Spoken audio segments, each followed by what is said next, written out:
8 more miles of light rail tracks are going to open to the public this weekend when service expands from Angle Lake south to downtown Federal Way. About time, Sully. Yeah, it is. Public transit advocates have been waiting for service to Federal Way since it was approved by voters under ST2 in 2008. Then, of course, came the housing bubble and the Great Recession, and plans for the extension were postponed and then folded into the new ST3, which was approved by voters in 2016. King County Council member Pete Von Reichbauer, who represents South King County, he admits he wasn't sure this was ever going to happen. South King County's always felt it's the poor stepchild when it comes to transportation.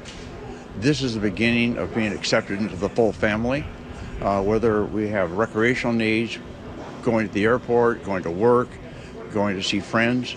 This is finally linking South King County with the rest of King County. The extension was supposed to open in 2024, but Sound Transit ran into soil issues along the route. The trains were supposed to run at grade along the freeway on I-5, but an eventual landslide erased those ideas. The project was delayed as engineers found a solution, which ended up being an elevated track through the problem area. If you drive I-5 regularly, you saw that right along the west side of I-5 as they figured out what to do there. Sound Transit then further delayed the opening until 2026, but then chose to speed it up with the continuing problems getting across Lake Washington on I-90. Somehow, CEO Dow Constantine still tries to sell this as ahead of schedule. The fact that we're able to deliver it early and come in $500 million under budget is especially reassuring. We have a lot of challenges ahead, but we know that with each of these extensions, we're getting better and better at delivering what the people voted for. Supposed to open in 2024, and now it's opening in 2025. Somehow that's ahead of schedule. But let me tell you how the math works at Sound Transit. You have someone, say, give you a contract to fix your kitchen, okay? They say it's going to take a month.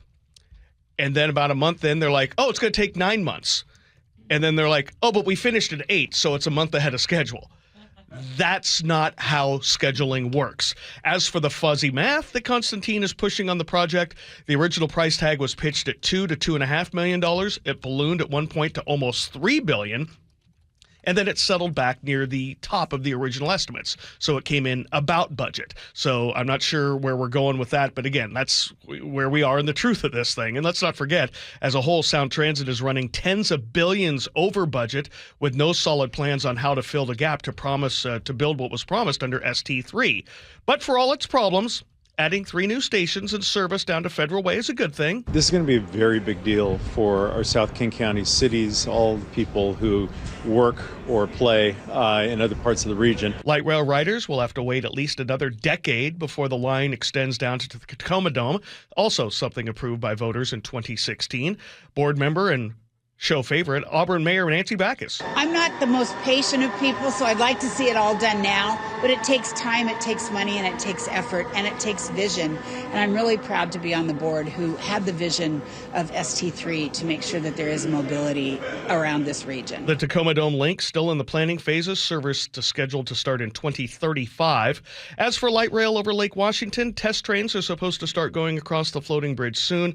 Service from Seattle to Bellevue was supposed to start in the middle of 2023.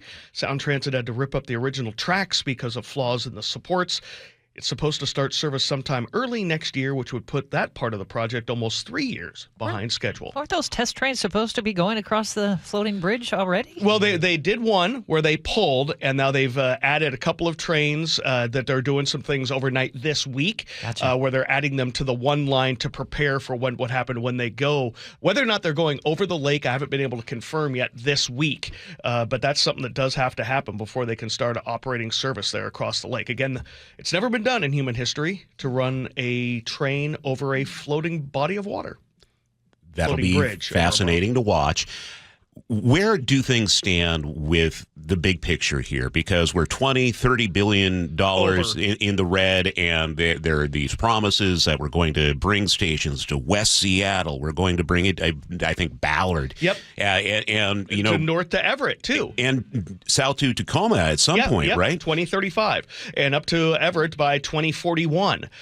These are all things that were promised under ST3 2016. And as you saw, they raised the property taxes already, which is something they could do without voter approval or legislative approval. That's the way that it was written in the legislature when they created the RTA, the Regional Taxing Authority. And so now they're floating, what can we do for an ST4 to basically make up for these things all being way over budget, and they're in the process of trying to figure that out. I mean, the West Seattle station is ballooned like $4 or $5 billion. It's almost $10 billion now to get to West Seattle, and they're not sure how they're going to do it or how they're going to bridge that gap, or whether or not it's time to just say, okay, we can do what we can do. However, the voters who did vote for this in 2016, again, it wasn't close in Seattle. People in King County really voted for it because they get most of the benefit. Pierce County rejected ST3.